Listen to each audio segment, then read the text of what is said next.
ಆತ್ಮೀಯ ರೈತ ಬಾಂಧವರೇ, ಈ ದಿನ ಕೋಡಿಹಳ್ಳಿ ಚಂದ್ರಶೇಖರ್ ಅವರು ಬಿಡದಿ ಬೈರಮಂಗಲ ಭಾಗಕ್ಕೆ ಆಗಮಿಸಿ ಇಲ್ಲಿನ ಒಂದು ಪರಿಸರವನ್ನು ವೀಕ್ಷಣೆ ಮಾಡ್ತಿದ್ದಾರೆ.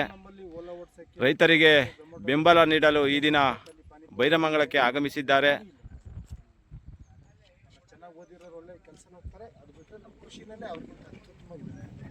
ಹೆಂಗಪ್ಪ ಕಡಿದು ನಾಶ ಮಾಡ್ಬಿಟ್ಟು ಏನ್ ಪರಿಸರ ಇದನ್ನ ಇವತ್ತು ವೀಕ್ಷಣೆ ಮಾಡಕ್ ಬಂದಿದ್ದೀರಿ.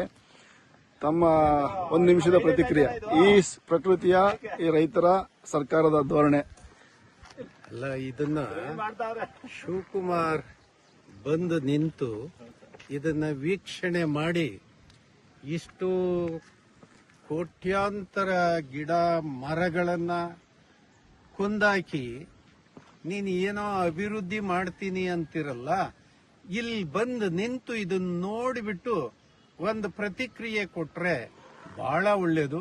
ಶಿವಕುಮಾರ್ ಮೊದಲು ಆತ ಈ ಜಾಗದಲ್ಲಿ ನಿಂತು ನೋಡಿ ಆಮೇಲೆ ಮಾಡಬೇಕು ಬೇಡ ಅಂತ ಹೇಳಿ ಆತ ತೀರ್ಮಾನವನ್ನ ಹೇಳಿ ಅಂತೇಳಿ ನಾನು ವಿನಂತಿ ಮಾಡ್ತೀನಿ. ಈಗ ಸಭೆ ಮಾಡಿದ್ರೆ ಇಲ್ಲಿ ಮಾಡ್ಬೇಕಾಗಿತ್ತು. ಏನು ಕುಮಾರಸ್ವಾಮಿ ಅವರಾಗ್ಲಿ ಶಿವಕುಮಾರ್ ಅವರಾಗ್ಲಿ ಏನೋ ಒಂದು ಈ ಭಾಗದಲ್ಲಿ ಅವ್ರಿಗೋಸ್ಕರ ಒಂದು ಚೇರ್ ಫೆಸಿಲಿಟಿ ಅಂತ ಸಭೆ ಮಾಡಿದ್ರು.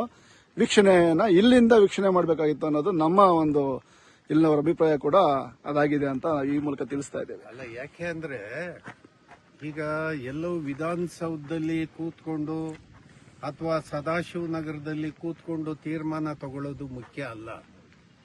ಇಲ್ಲಿ ನಿಂತು ಇದನ್ನು ಕಣ್ಣಾರೆ ವೀಕ್ಷಣೆ ಮಾಡಿ ಎಷ್ಟು ಕೋಟ್ಯಾಂತರ ಗಿಡ ಮರಗಳನ್ನ ಕೊಲ್ಲಬಹುದಾ, ಇದ್ರ ಮೇಲೆ ಅವ್ರ ತೀರ್ಮಾನ ಹೇಳಿ ಅವರು ಒಬ್ಬ ನಾಗರಿಕನಾಗಿ ಅಂದ್ರೆ ಮಾನವೀಯತೆ ದೃಷ್ಟಿಯಿಂದ ಆ ಒಂದು ತೀರ್ಮಾನ ಅವ್ರು ಹೇಳಿದ್ರೆ ಬಹಳ ಸೂಕ್ತ ಅಂತ ಹೇಳಿ ಅನ್ಸುತ್ತೆ. ಆಮೇಲೆ ಯಾರು ರೈತರೇ ಇಲ್ಲ, ಅಲ್ಲಿ ಬರೀ ರಾಜಕೀಯದವರು, ಗೊತ್ತಾಯ್ತಾ. ಆಮೇಲೆ ಎಲ್ಲ ಬರಡು ಭೂಮಿ, ಈ ವಿಚಾರನೂ ಕೂಡ ಅವರು ವೈಯಕ್ತಿಕವಾಗಿ ಎತ್ತಿ ಮಾತಾಡಿದ್ದಾರೆ. ಅದು ಬರಡು ಅಲ್ವೋ ಅನ್ನೋದಕ್ಕೆ ಇಲ್ಲಿ ಬಂದು ನೋಡಿ ಹೇಳಿದ್ರೆ ನಾವು ಹೋಗ್ತೀವಿ. ಬೈರಮಂಗಲ ಭೂಸ್ವಾಧೀನ, ಮಂಚಕಾರ್ನಹಳ್ಳಿ ಬೈರಮಂಗಲ ಭೂಸ್ವಾಧೀನ, ಮಂಚಕಾರ್ನಹಳ್ಳಿ ಬೈರಮಂಗಲ ಭೂಸ್ವಾಧೀನ ಬೇಕೇ ಬೇಕು.